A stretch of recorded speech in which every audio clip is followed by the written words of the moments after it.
When it comes to landing in the inbox with cold emails and stopping cold emails from going to spam, here are two tips that I've been using extensively to stop this from happening or basically inbox more.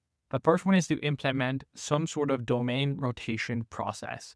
Let's say you're sending emails from a singular domain for a week, 2 weeks, 3 weeks. Basically, you set a specific time period where you're saying, hey, this domain is probably going to be burnt if I keep sending from this same domain for the next XYZ amount of time. So what we're going to do is we're going to stop sending from this specific domain, completely rest it, and submit a brand new domain. And what this basically does is it refreshes all of the deliverability. It's a brand new fresh domain, and then the old domain gets to rest. And this actually equates out to be cheaper than just having to replace all your infra and then having issues with clients and then deliverability tanks. And you're asking all these questions as to what basically happened. But yeah, if you do a domain rotation process, really useful. Another tip on this is that you can basically segment the days of the week that you want to send. So if you don't want to implement a full domain rotation process, you can basically set up 2 campaigns. You can do it on pretty much any sequencer and basically say, hey, I would like to send on Monday, Wednesday, Friday for domain 1, and I would like to send Tuesday and Thursday on domain 2.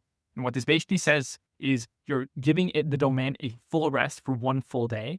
And it does the same thing, it equates to the same process. You're just resting the domain and you're giving it a longer lifetime value. So you don't have to replace infra every goddamn second.